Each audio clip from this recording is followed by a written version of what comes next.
vai escutar nada. Boa noite. Boa noite, acho que provavelmente a todas. Tem ninguém ainda.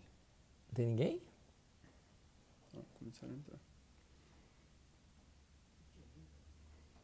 Quando forem fazendo perguntas, você vai clicando aqui Não, e as perguntas vão aparecer. Eles estão discutindo, estão chegando bem, perguntinhas para cá. Bem, boa noite a todos. Estou vendo que o pessoal está entrando. É um prazer falar com vocês de volta. Estou vendo as pessoas que estão entrando. Eu gostaria que vocês fizessem a pergunta e à medida que eu for recebendo as perguntas, eu vou procurando responder, tá bom? E se houver alguém que esteja hoje, eu estou vendo aqui Paulo, boa noite Paulo, Blumenau. Se tiver opinião diferente da minha ou quiser contribuir, vai ser um prazer escutar a opinião de todos, tá bom? Então o objetivo dessa live de hoje é uma conduta que a gente tem tomado já há muito tempo, de quando uma mãe está grávida, quando uma mulher, que seja mãe ou não, esteja grávida, essa primeira consulta, assim que uma mulher procura um obstetra antes de ter o seu filho, é importante que ela consulte o seu pediatra também, uma consulta de pré-natal. Geralmente as mães que já têm um outro filho, que tem o pediatra do outro filho, geralmente o pediatra do outro filho vai ser o pediatra do segundo filho, e geralmente esse é o pediatra que vai atender esse nenenzinho. Ou se não tiver, geralmente é importante ter uma consulta com o pediatra antes para esclarecer todas as dúvidas que possam haver e esclarecimento do que é a sala de parto, o que acontece, quais são as condutas, quais são as vacinas que são feitas na sala de parto, o nenenzinho, quando que mama, quando que não mama, quando que vai para o quarto, quando que não vai para o quarto. Então essas dúvidas que a gente quer tirar de quem tenha dúvidas, se tem alguma gestante que esteja conversando com a gente. Eu estou aguardando perguntas. Assim que chegue a primeira pergunta, a gente pode começar a responder, tá bom? Eu prefiro que vocês façam a pergunta e daí eu recebo a pergunta por escrito e procuro respondê-las, tá bom? Fala para perguntarem no box e ainda perguntas com interrogação. Então vocês podem fazer as perguntas no box, onde tem a solicitação de perguntas, e eu vou recebê-las e vou procurar respondê-las, tá? Então todos você vai falando para eles clicarem no pontinho de interrogação para perguntar e não nos comentários. Isso, para vocês fazerem as perguntas no pontinho de interrogação, e a partir do pontinho de interrogação eu consigo ver as perguntas. Nós temos já uma primeira pergunta. O senhor não... Clicar na pergunta. A pergunta feita, vocês estão recebendo aí, o senhor não acha interessante iniciar uma consulta no primeiro trimestre de gravidez? Márcia que está me fazendo essa pergunta. Márcia, a consulta com o pediatra não tem assim uma data marcada assim como vai o obstetra assim que você saiba que seja grávida. Então a consulta com o pediatra ela deve ser feita antes do parto, sim. E na grande maioria das vezes, essa consulta é feita geralmente em volta da 30ª semana, em volta da 32ª semana. Então, no momento que você está grávida, você pode fazer uma primeira consulta com o pediatra de orientações, mas essa consulta, no máximo, não deve passar até as 32 semanas de gestação. E a antecipação dessa consulta é caso no seu pré-natal haja detecção de algum problema ou haja alguma preocupação com doenças familiares, doenças genéticas, aí sim pode ser feita uma consulta pré com o pediatra um pouquinho antes das 28ª até 32ª semana. Mas só se vê algum problema. Como a maioria das vezes não há problemas, então essa consulta deve ser feita, Márcia, até 32 semanas, está ótimo que essa consulta seja feita, tá bom?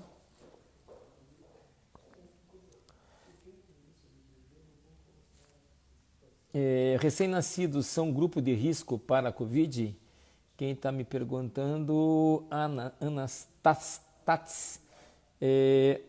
Acho que deve ser o nome, deve ser Ana. Ana, você sabe que a Covid em crianças, as crianças têm uma menor expressão, eles fazem menos casos de Covid-19 e as crianças são mais protegidas da Covid, das formas graves da Covid-19.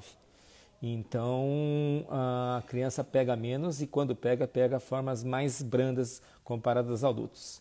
Das crianças que internam com Covid-19, a gente vê que 2% das crianças pegam Covid-19, de 2 a 5% das crianças têm necessidade de internar, Ana, e dessas que internam, até 10% precisam de internações em UTI. E existem alguns trabalhos clássicos, houve um trabalho feito em Nova York, um trabalho originário da China, que demonstra que os recém-nascidos, não só os recém-nascidos, as crianças abaixo de 1 ano são crianças de risco. Em torno de 50% da maioria dos trabalhos que mostram a gravidade da Covid-19, ela acontece em crianças abaixo de 1 ano. Então não é só o recém-nascido. O que acontece no recém-nascido é um quadro que na maioria das vezes são quadros mais a menos. O grupo de risco em crianças, aquelas sem doenças, não estou discutindo criança com obesidade, criança com hipertensão, criança com doenças que cursem com imunossupressão. A criança abaixo de 1 mês é uma criança que tem um risco um pouquinho maior. E a grande preocupação que tem é se uma mãe com Covid-19 ela pode passar esse Covid para o seu neném enquanto ela está no seu útero, tá? A maioria dos trabalhos demonstra a não transmissão vertical da Covid-19 para o recém-nascido, mas já foi provado com 2 trabalhos que há a passagem vertical sim. Então, todas as evidências falam a favor. Trabalhos com coleta de sangue de placenta, coleta de sangue de membrana, separando o âmine do córion, e existem recém-nascidos positivos. Dos recém-nascidos, filhos de mãe Covid-19 positivo, a grande maioria faz um quadro muito leve. Eles são assintomáticos. Existe um ou outro quadro que faz um quadro de estresse, de desconforto respiratório e precisa terapia intensiva. Então, o risco do recém-nascido de mãe Covid-19 é muito pequeno. Eles podem pegar depois, através do aleitamento materno, mas o aleitamento materno também deve ser mantido nas mães Covid-19. Na China, houve uma conduta um pouco radical. Toda mãe positiva para Covid-19, o parto era cesariana. Os nenês ficavam longe das suas mães por 2 semanas e não havia o aleitamento materno. Essa conduta não é justificável hoje. E apesar da comprovação da transmissão vertical em muito pequeno número de casos e a confirmação da passagem do leite materno, as orientações são que sejam mantidos todas as condutas de parto vaginal, parto normal deve ser estimulado o máximo possível, aleitamento materno, alojamento conjunto, tomada as devidas precauções. Mas o recém-nascido entra no grupo de risco junto com as crianças abaixo de 1 ano. Tá, né?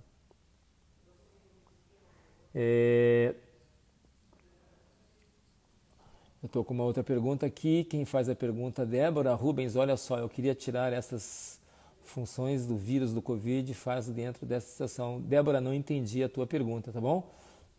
Não entendi muito bem a tua pergunta. Depois refaça. Se eu já não respondi. Eu já não respondi na questão anterior. Uma outra pergunta. Quando o doutor volta às consultas ao consultório?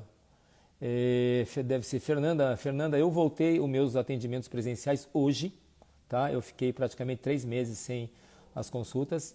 Curitiba ainda houve um pequeno aumento do número de casos, então eu voltei os meus atendimentos presenciais hoje.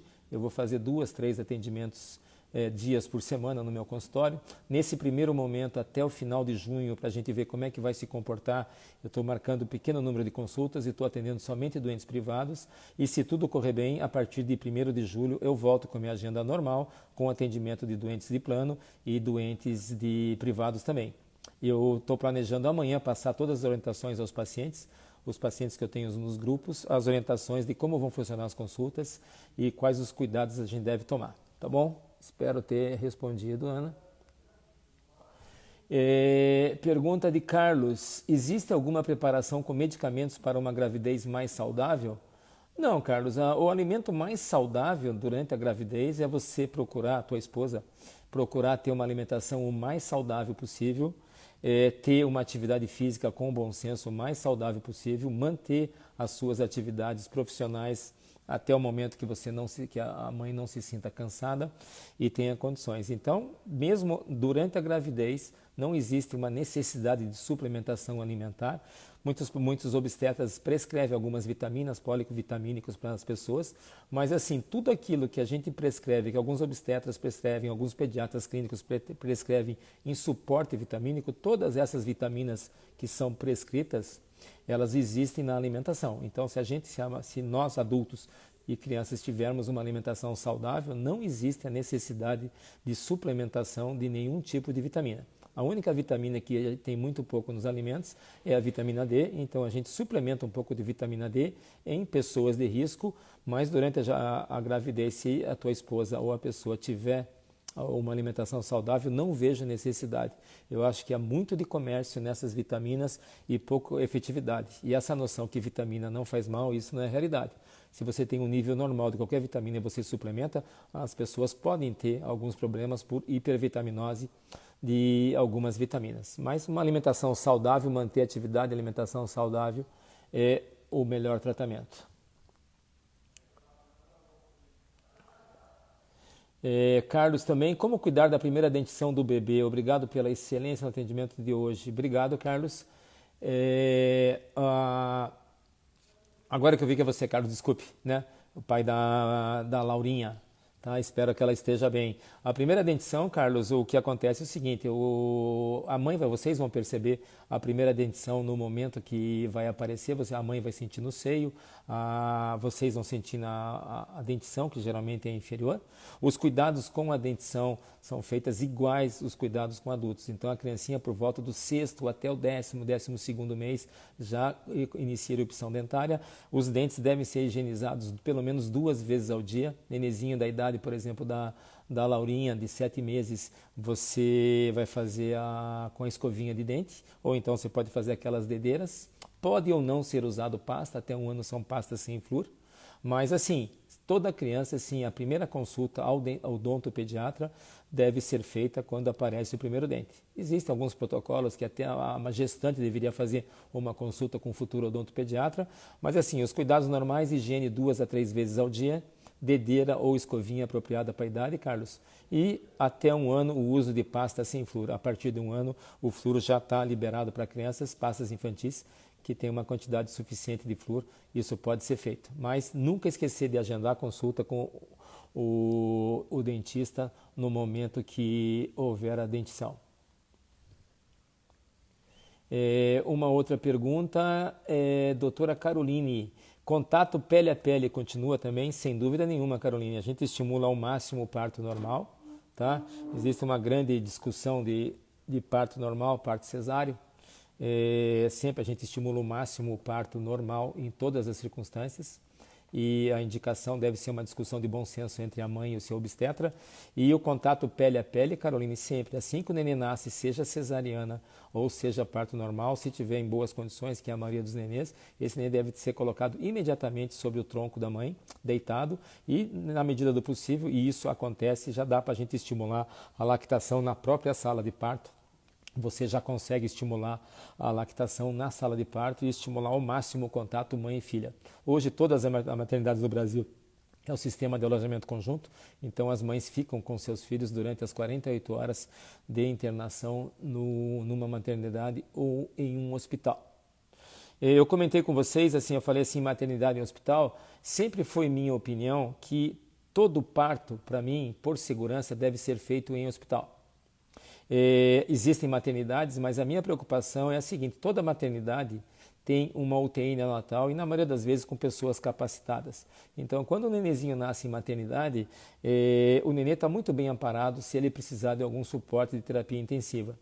Mas se acontece um problema com a mãe, essa mãe está totalmente desamparada. Eu sei que é incomum, eu sei que o número é pequeno, mas aquela história, quando a estatística atinge alguém da nossa família, a estatística perde o seu valor. Então, eu estimulo ao máximo que os nenês, que os partos sejam feitos em hospitais gerais, onde tanto o recém-nascido quanto a mãe, se precisarem de algum tratamento adequado e um tratamento terceirizado e de terceiro nível, que é a terapia intensiva, ela vai ter. Agora, com essa pandemia que a gente está, durante esta pandemia, todos os hospitais gerais, a maioria dos hospitais, por exemplo, aqui em Curitiba, os hospitais gerais que servem também como maternidade, eles têm leitos e pacientes com Covid internados.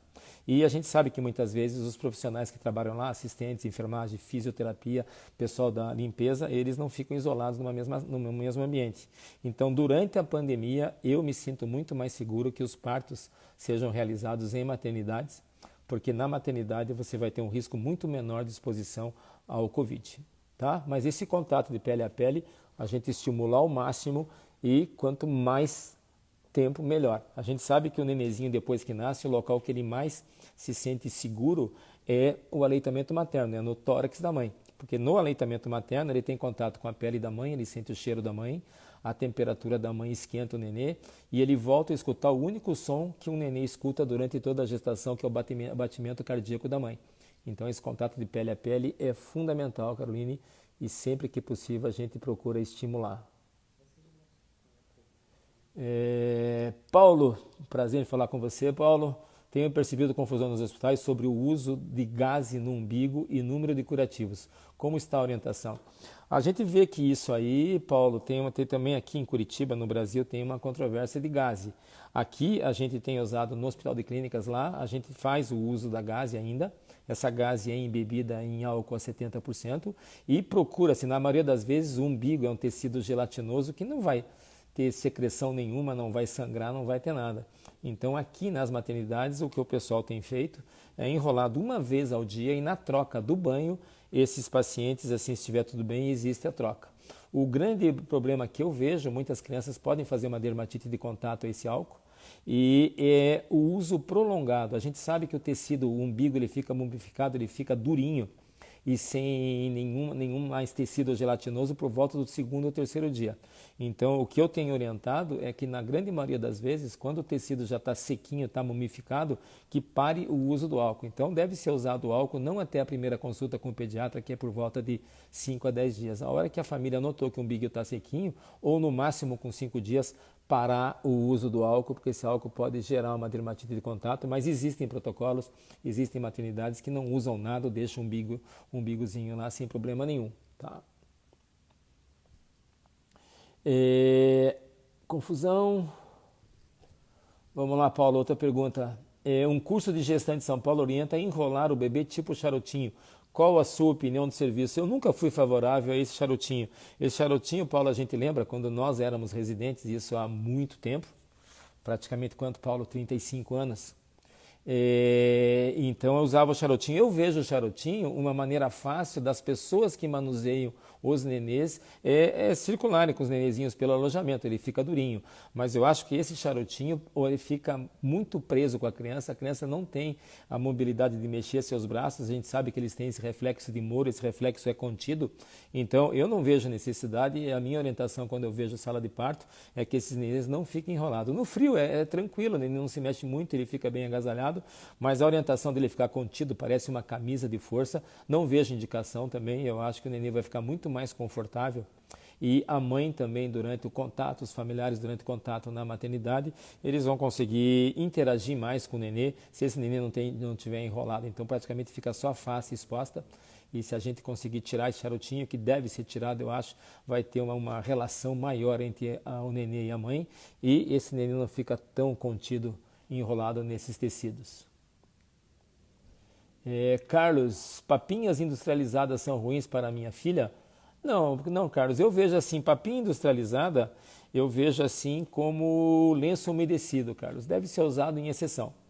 Ninguém discute que a papinha normal, a comida feita em casa, a comida caseira, ela é muito mais saudável, muito mais saborosa também.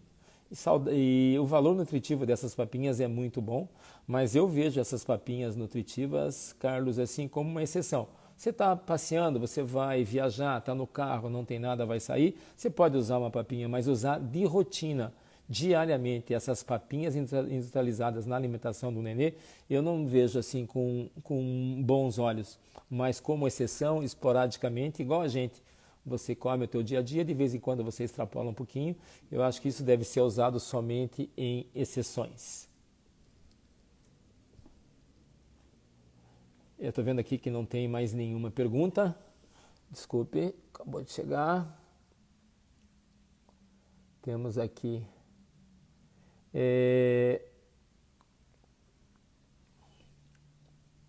Alguma orientação sobre ressuscitação do recém-nascido em sala de parto? Oi, Dúcio, tudo bem? Prazer em falar com você.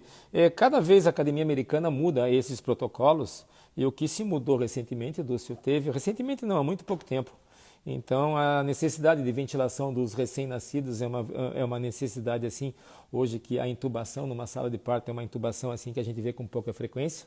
Hoje tem se dado, assim como no recém-nascido, tem se dado muito valor à ressuscitação mais cardíaca do que pulmonar. E, assim, para as mães que estão escutando, o nenenzinho quando nasce, eles podem ter, a gente dá uma nota ao nenenzinho que chama-se índice de Apgar. E esse índice Apgar, quando ele é abaixo de 2, 3, você tem que ter um pediatra capacitado para ressuscitar esse neném em sala de parto. Mas muitas vezes, a grande maioria das vezes o que a gente vê é com uma ventilação com máscara dos que a gente faz, que você faz com total competência, que eu sempre vejo comentários, a ventilação com uma máscara bem adaptada no rosto, a gente vai ter o poder de ventilar. Existia a dúvida do mecônio ou não, quando tem mecônio dá uma visualizada para aspirar esse mecônio, mas a intubação hoje cada vez mais frequente é nenenzinhos que nascem com hipóxia isquêmicos graves, abaixo de 3, mas uma ventilação não invasiva que é o VNI, eu acho que supre essa necessidade.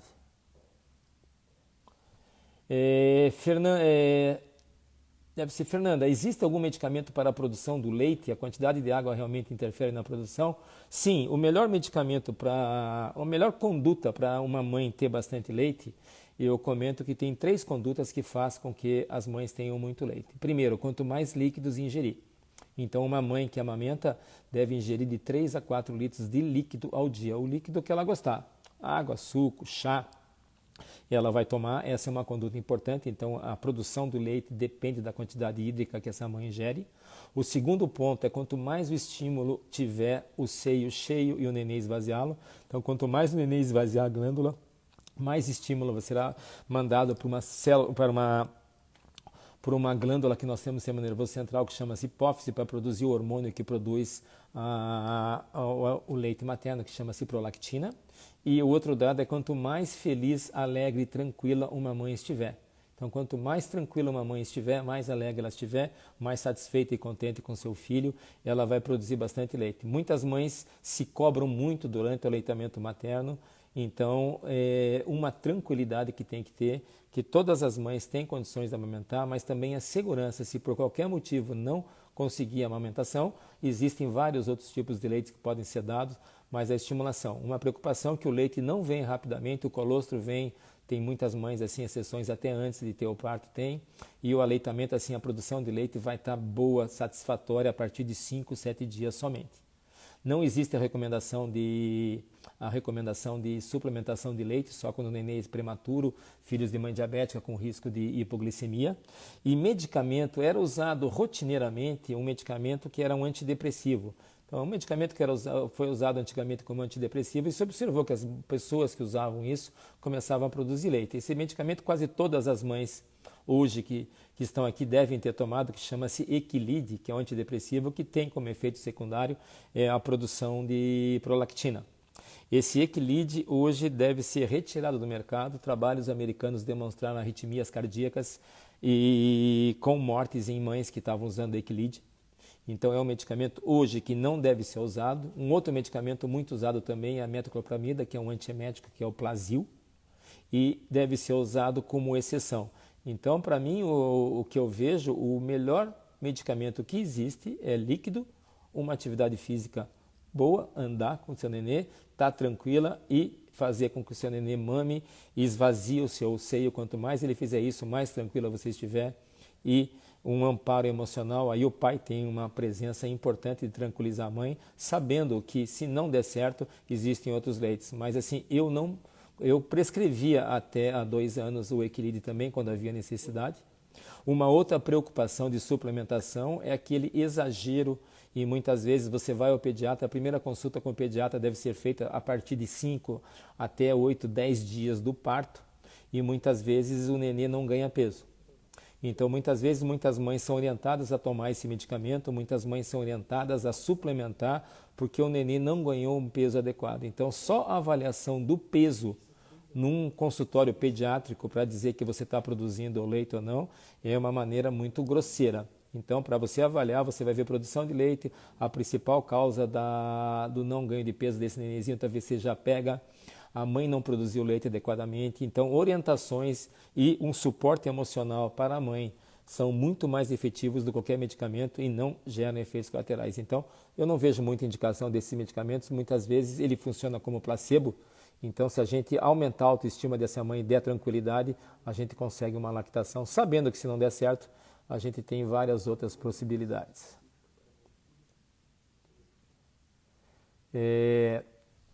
Estou aqui com Cassi Galves. Filha de 3 anos em outra cidade, por que não temos com quem deixar sem escola? Ela pode se sentir abandonada? Eu não entendi muito bem. Eu entendi porque você tem uma filha de 3 anos em outra cidade e vocês não têm com quem deixar sem escola. Ela pode se sentir abandonada? Desculpe, eu não entendi se você tem uma filha de 3 anos que mora em outra cidade e você tem que deixar por causa da pandemia ou não. Então, por favor, Cassimi, refaça a pergunta, tá? Eu não compreendi muito bem.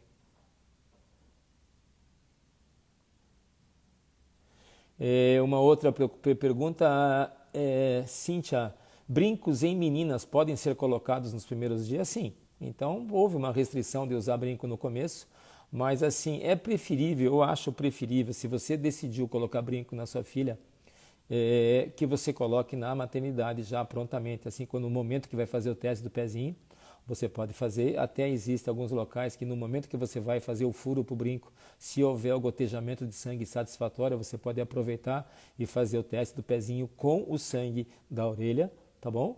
Mas eu acho que é mais tranquilo você pegar e fazer num ambiente hospitalar com uma pessoa gabaritada, que já deve ter furado não sei quantas mil orelhas, do que você sair numa farmácia, num local que você não conhece para usar o brinco. Então não vejo contraindicações. Se você optou em colocar brinco na sua filha, que essa colocação seja feita no momento que teu filho tem alta, e algumas maternidades oferecem esse serviço. Não há problema nenhum colocar na maternidade ou colocar em outro local.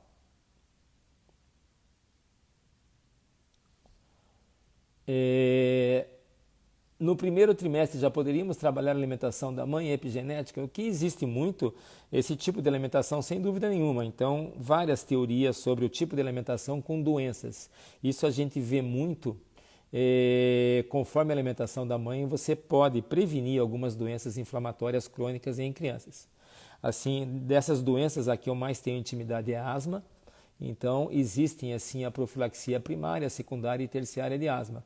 E alguns trabalhos tentam demonstrar que uma alimentação da mãe, tipo de alimentação que você usa, a vitamina D, que você usa, a vitamina E, os alimentos, alguns medicamentos, isso pode influenciar do nenê ter doenças inflamatórias crônicas mais prevalentes ou não. O grande problema disso aí, isso você tem que ter um follow-up e acompanhar há muito tempo. Então, se você faz uma terapia dessa, você tem que ter um grupo controle para saber. Então, o grande problema dessas terapias, tipo de alimentação da mãe durante toda a gestação, pode influenciar o neném no seu desenvolvimento neurológico, doenças inflamatórias e comportamental também, como probióticos, prebióticos. E isso a gente vai saber quando a gente tiver um follow-up muito importante. Como essa epigenética é uma entidade relativamente nova, isso a gente vai saber daqui a 5, 10, 15 anos. Mas existem vários trabalhos, mas não existe uma comprovação científica com nível de evidência A ou B que a alimentação da mãe pode influenciar isso ou não. Assim como já há evidência científica, por exemplo, do tipo de parto. A gente sabe que o parto vaginal, ele protege de doenças inflamatórias a longo prazo. Então a gente sabe em estudos a longo prazo, 20, 30, 40 anos, que os nenês que nascem de parto normal, eles podem ter menos doenças inflamatórias, doença celíaca, asma e a própria diabetes e obesidade.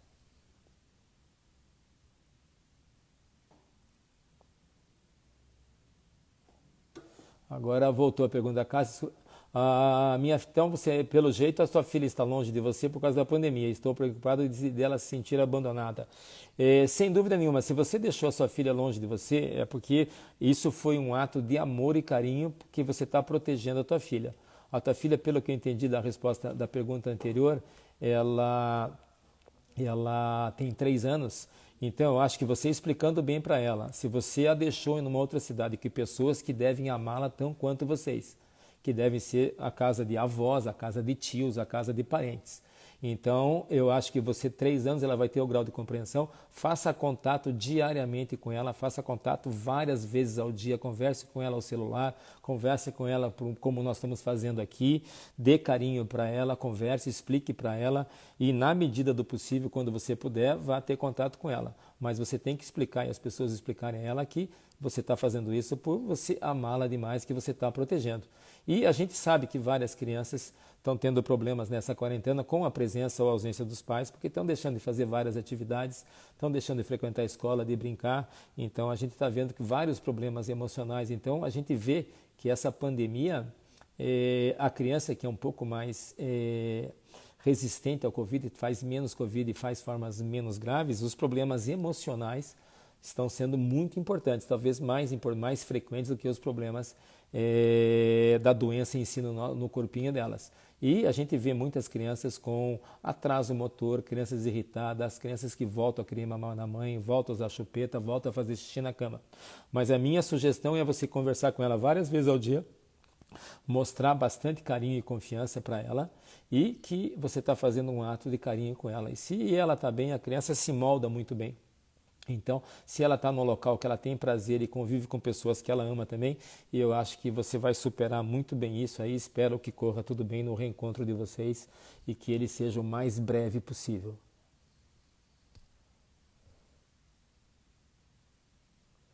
Filho de 3 anos. Ana, você acha que um bebê de 1 ano e meio vai ter lembrança de estar com os pais, o sentimento de abandono por ele estar? Eu acho que combina com a pergunta anterior. Eu acho que 1 ano e meio a criança já tem a percepção, a criança de 1 ano e meio percebe a ausência dos pais, mas a percepção de uma criança de 1 ano e meio, quando você conversa com ela a necessidade, é claro que ela não vai ter um grau de compreensão.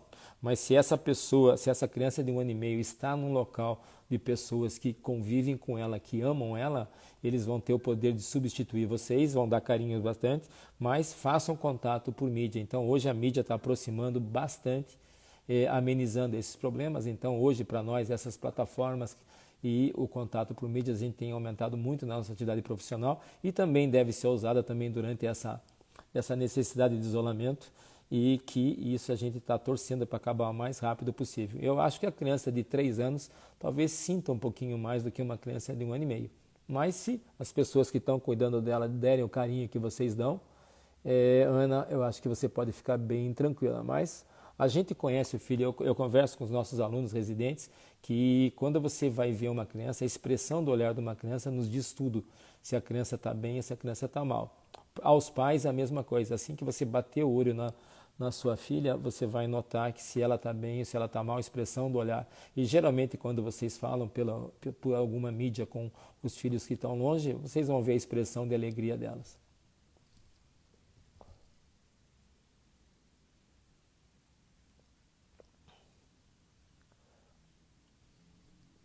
É a mesma coisa, né? Estasticidade com a avó que temos, quem deixar ela pode sentir, já foi.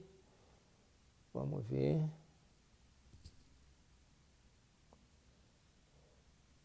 Aqui está, tem uma outra pergunta. O que o senhor pensa sobre semeadura de microbioma materno no bebê que nasce de cesárea com gases? Nina, tá? Eu não tenho conhecimento disso, tá, Nina? Eu vi algum relato, eu li uma reportagem, um relato de um artigo, mas não tenho uma experiência para te dar uma opinião sobre essa semeadura de microbioma materno no bebê quando nasce com gases, tá bom?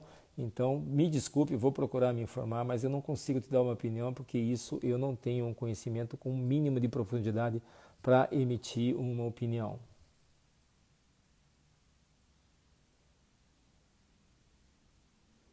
Deixa eu subir aqui. Temos uma pergunta. Até quantos dias é normal cair o umbigo e se não cair, qual a conduta?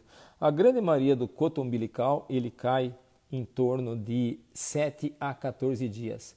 É incomum um nenenzinho cair o umbigo antes de 7 dias e após 14 dias. Então, a grande maioria deles. Muitas vezes, quando se permanece com a gase com álcool, esse umbigo pode perdurar um pouquinho mais, ele vai ressecando e vai perdurar um pouquinho mais. Então o umbigo deve ser lavado no banho normalmente e na maioria das vezes não tem, assim, depois de 14 dias cai.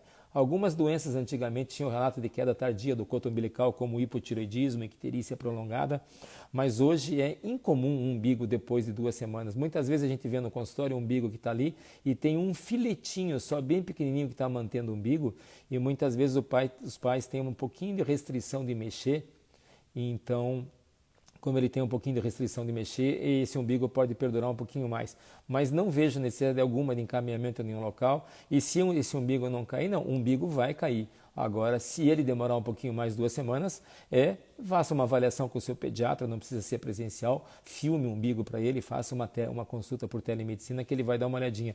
Mas não existe assim nenhuma doença, uma conduta, umbigos mais grossos, talvez eles perdurem um pouquinho mais, mas no máximo 2 semanas o umbigo cai e não traz nenhuma preocupação se esse umbigo perdurar por mais do que 2 semanas.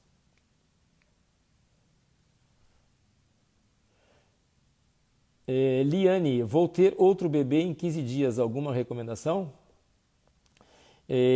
Recomendação que você tenha um desejo meu é que você tenha um ótimo parto, tá? E se você vai ter outro bebê, você já tem um anterior ou mais de um anterior, mas não existe nenhuma recomendação diferente. As condutas que você tomou com o primeiro filho geralmente não mudam e espero que você tenha um ótimo parto, nenhuma recomendação. Briguem pelo parto normal, tá? Essa é uma orientação que a gente dá. Tem uma discussão que quem deve decidir sobre o tipo de parto é o médico ou é a mãe. Uma lei estadual aqui do Paraná determinou agora em janeiro que a decisão é materna. Então, o parto normal, ele deve ser uma decisão assim, a mãe que queira fazer cesariana, ela só vai poder fazê-la se o nenê tiver a gestação tiver mais do que 39 semanas. Antes de 39 semanas não se satisfaz o desejo materno de cesariana, mas eu acho que o tipo de parto deve ser o bom senso entre o obstetra e entre a gestante. E a gente não pode esquecer que o parto cesáreo é uma cirurgia muito mais invasiva que o parto normal.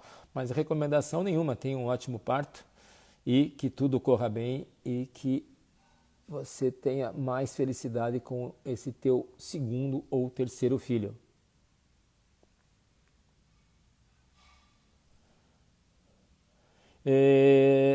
Doutor Rubens, como está a situação do corona dentro da pediatria?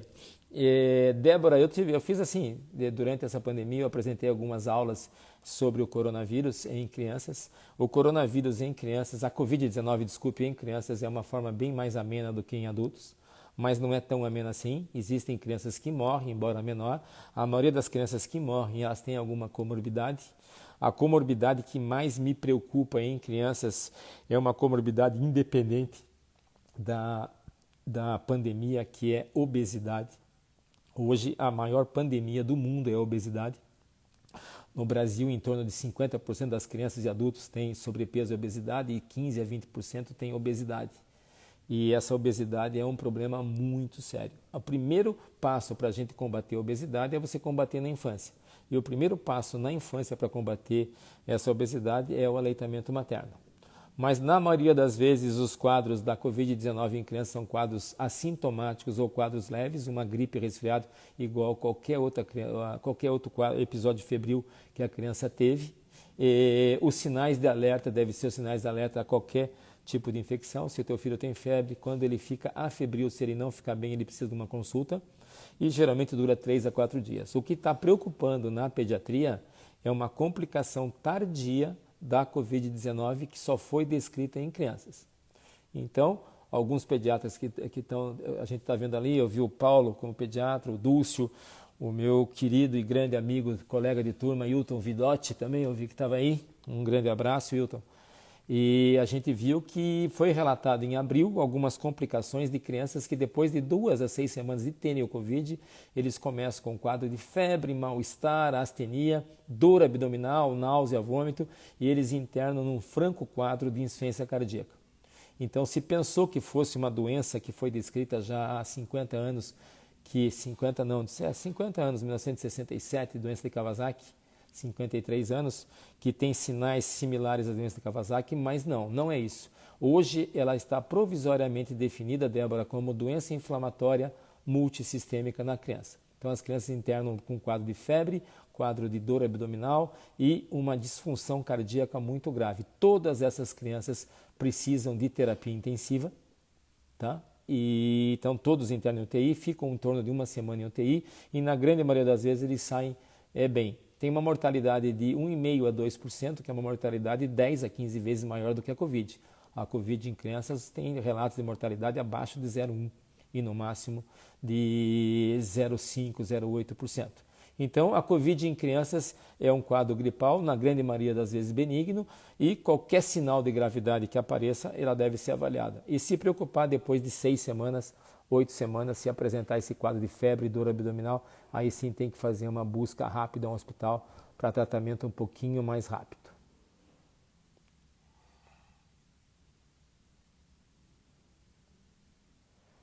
Deixa eu ver outra aqui.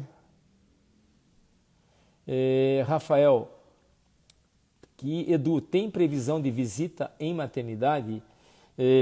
Eduardo, eu sempre fui partidário que visita em maternidade, Eduardo, deve ser uma visita estritamente à família.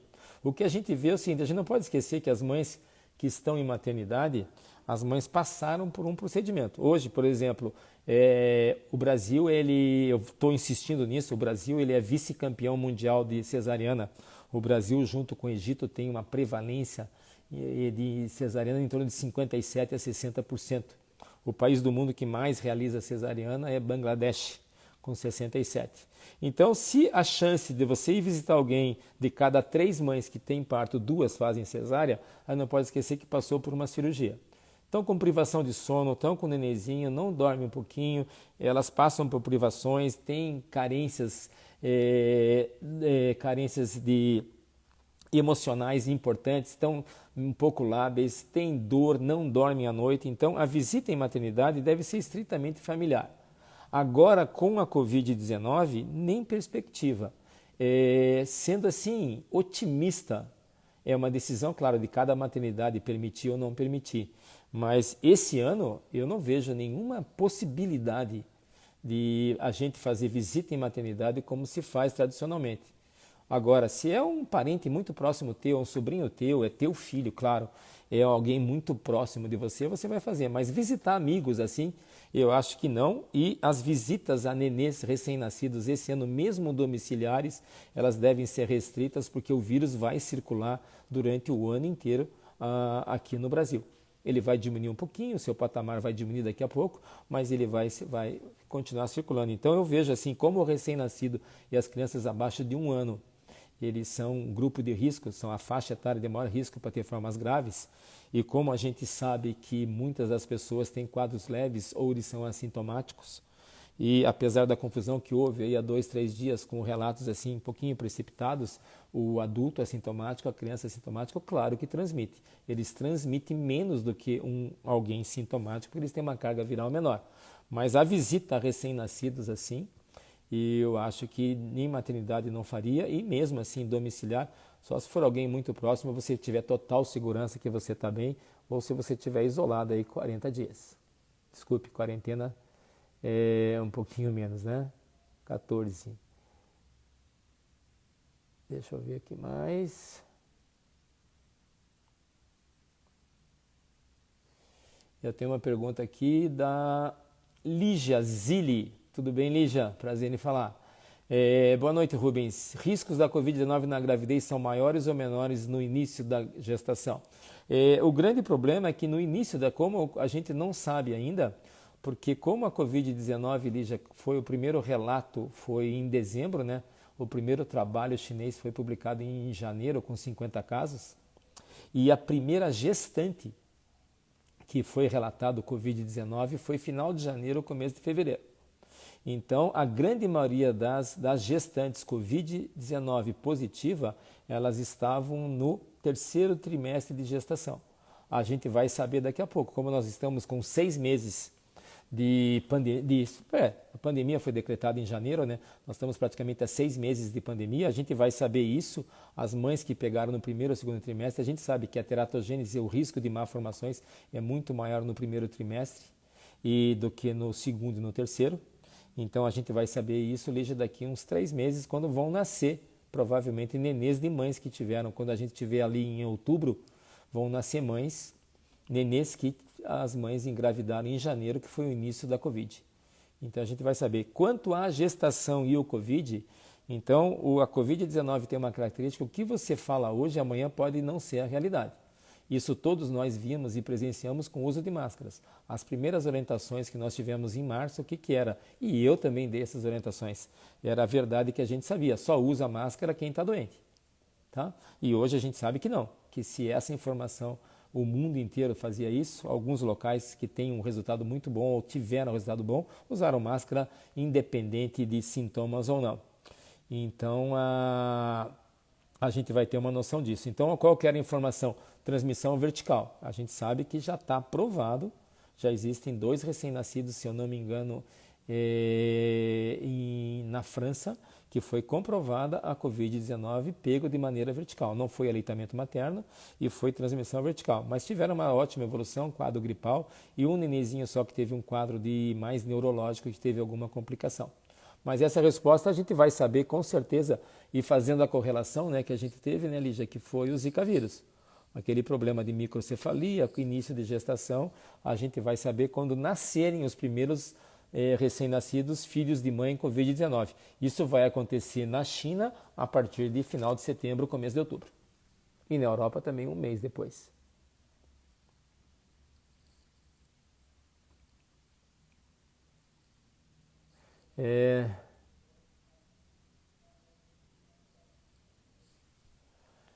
Paulo, também outra pergunta difícil me fazem. Vale a pena colher o teste de triagem neonatal com raspado de células de mucosa oral? Eu acredito que não, Paulo. O Brasil tem o melhor teste de triagem neonatal do mundo, tá?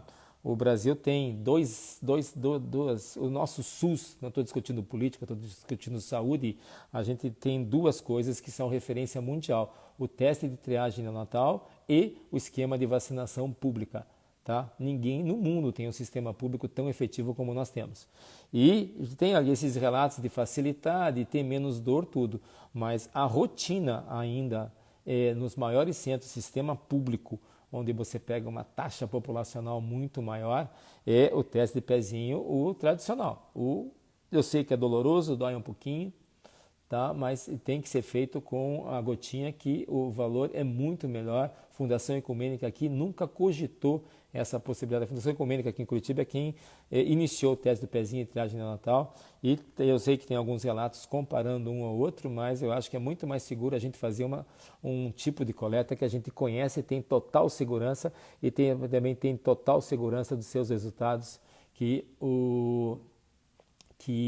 você vai ter um resultado bom e que você tem certeza da qualidade do material que é feito. Tenho combatido o uso de remédios para cólicas comprados fora do Brasil. Qual a tua opinião e riscos? É mania, né? Por exemplo, você deve estar se referindo, Paulo, a Colic Calm. Colic Calm é praticamente o mesmo remédio que a gente usa aqui, é fitoterápico. Para mim, o grande problema que tem de cólica é o seguinte: cólica individual, a gente sabe que alguns nenês vão ter ou não. Então a gente recebe, muitas vezes deve receber, o nenêzinho chega na tua consulta, no primeiro consulta de consultório com 5, 7 dias de vida, e esse nenêzinho está tomando o Colikids, que é o Colides hoje, está tomando algum antiespasmódico, aí Flagaz, alguma coisa, simeticona, está tomando, e está tomando orientações, a mãe Equilídeo, o nenê Colides, está usando orientações.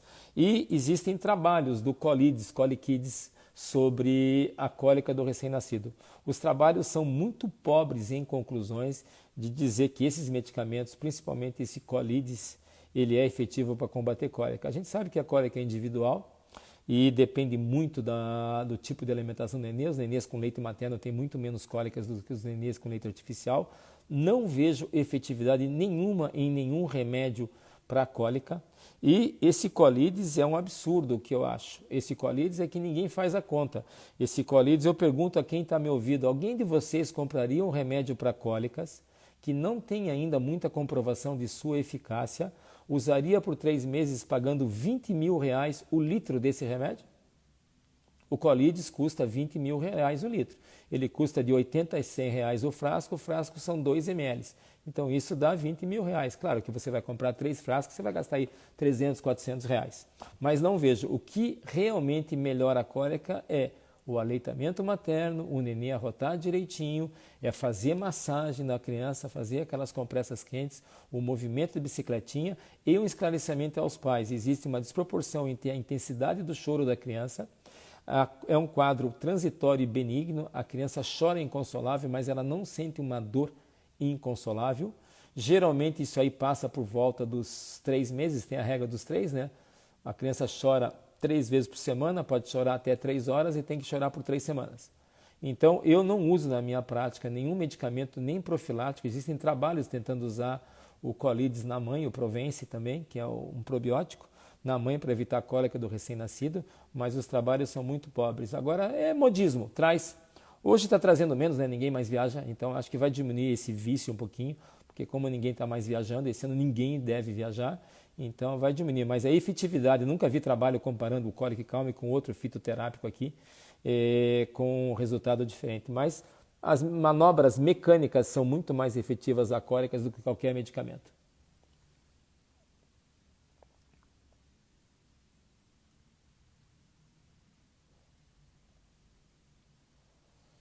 Tem uma pergunta aqui, o senhor recomenda a realização do teste da bochechinha? Não vejo muita necessidade do teste da bochechinha.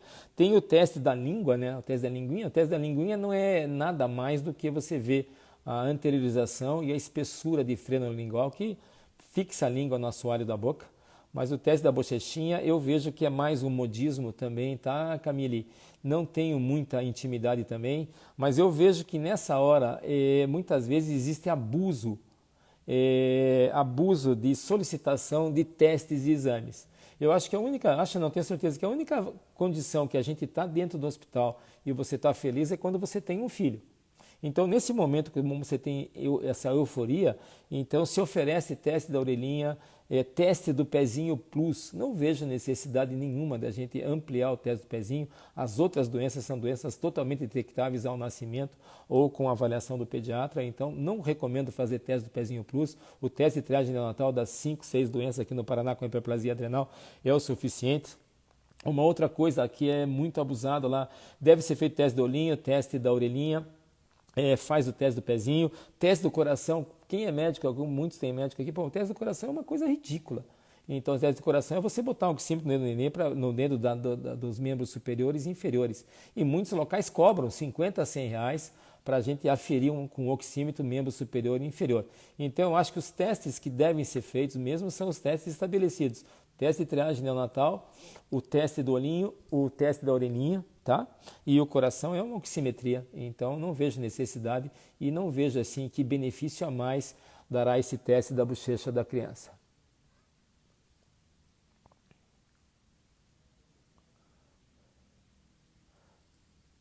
Deixa eu ver aqui.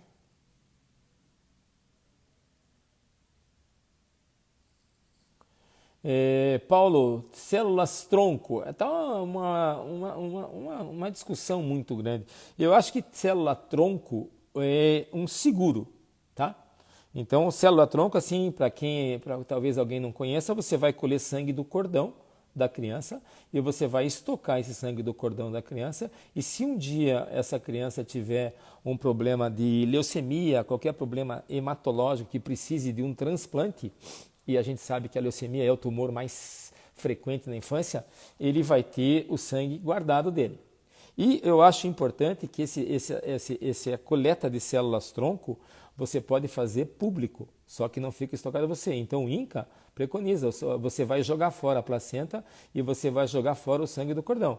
Então se a família autorizar, nada impede de você coletar esse sangue e fazer esse banco de célula tronco, e que no futuro você coloca imediatamente em centros mundiais e esse sangue estocado, essas células tronco estocadas que você armazena, ela pode beneficiar o seu filho, mas também tem grande chance de beneficiar alguém que você não conheça, como se fosse um banco mundial de medula que a gente vê.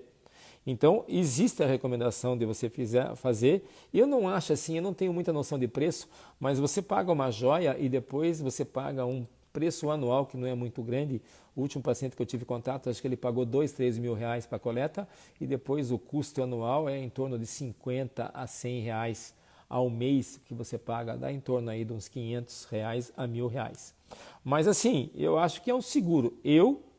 Sem dúvida nenhuma, hoje eu estocaria a célula-tronco, a gente não sabe o futuro, então é uma segurança que você tem na possibilidade, embora pequena, de se haver um problema no futuro. Então, se a família tiver condições, eu acho que vale a pena. E se esse sangue estocado não for útil ao teu próprio filho, se ele for útil a uma pessoa que você não conheça, que possa salvar a vida, eu acho que isso já vale totalmente a pena e vai nos dar um prazer absurdo se essa célula-tronco pudesse ser usada para salvar e para ajudar alguém que necessite.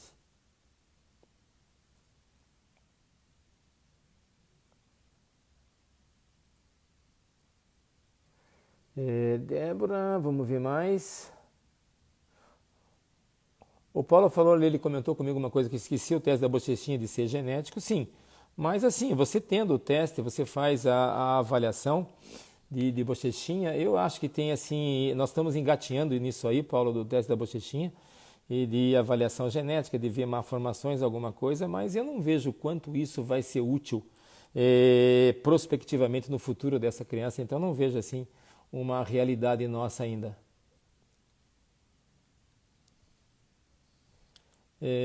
Uma perguntinha mais tranquila, Paulo. Tem algum risco de hipoglicemia se um bebê com um mês dormir à noite por 5 horas sem mamar?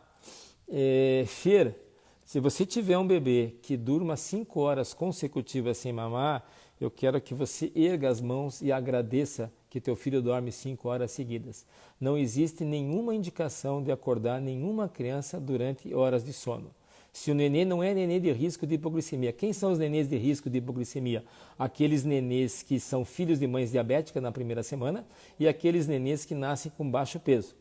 Então a orientação que eu dou é a seguinte: se teu filho dorme 8, 10 horas seguidas à noite, ele está dormindo bem, não se acorda a criança para mamar.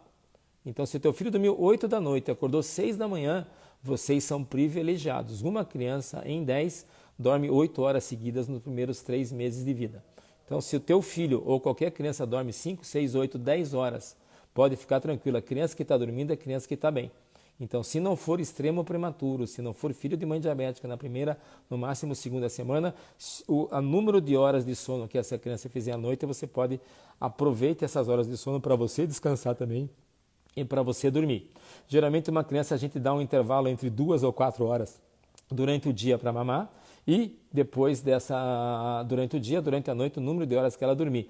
Mas olha, exceção, se você tem um nenê que dorme 5, 6 horas já desde o início, você é privilegiado, um nenê de um mês dormir 5, 6 horas seguidas. Mantenha dormindo e ele já vai habituar a dormir. Então não se preocupe, não o acorde para mamar. Quem deve acordar? A criança deve acordar a mãe para mamar com o choro. E nunca a gente deve acordar um nenê que está dormindo para mamar. Pode ficar bem tranquila.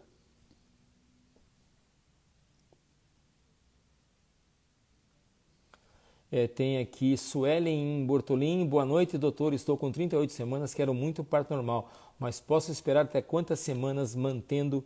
Tá. Eu estava comentando, Suelen, a decisão do parto normal, se você quer parto normal, parabéns. Então, a estimativa é que 85% dos partos no mundo tem que ser parto normal, tá? Então, a gente vê aqui, como eu comentei, o Brasil tem um índice de 57% de cesariana. O que você até quando espera?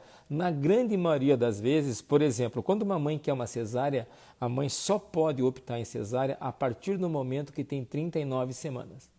Então, a partir de 39 semanas, se você quer cesárea, o obstetra vai fazer cesárea com você. Mas se você com 39 semanas, a gente sabe que uma gestação de termo pode chegar até a 42 semanas, então nada impede de você manter e você pode manter. Vai depender da tua relação com o teu obstetra e se o teu obstetra também é um partidário de parto normal. O que acontece é uma avaliação um pouquinho mais frequente com ele, você ir cada 3, 4 dias, você vê movimentos fetais, vê tudo. Mas hoje em dia, pelo menos não se faz cesariana eletiva antes de 39 semanas. E a manutenção até 42 semanas vai a avaliação que o obstetra faz, os riscos que você tem, que você não deve ter nenhum risco. Então, nada impede do obstetra esperar você até 40, 41 semanas, tá bom? Tomara que você tenha sucesso com o parto normal e que nasça tudo bem.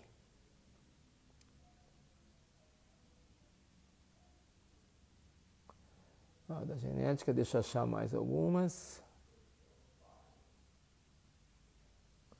Aqui tem uma pergunta também que foi 5 horas à noite, essa aqui já foi, né, de dormir, 2 a 4 horas de dia e até, pode dormir 8, 10 horas, se estiver dormindo à noite, não tem contraindicação nenhuma, agradeçam. E, por favor, não comentem com as suas amigas, grupos de mãe, um comentário que eu faço, eu não vejo nenhum benefício de grupo de mãe, tá? Grupo de mãe angustia. A medicina não é uma ciência exata, você vai conversar com uma mãe que o pediatra faz uma conduta, o teu pediatra não faz, você fica angustiada.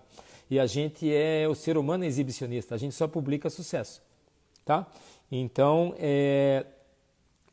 mantenha, não sem muita informação,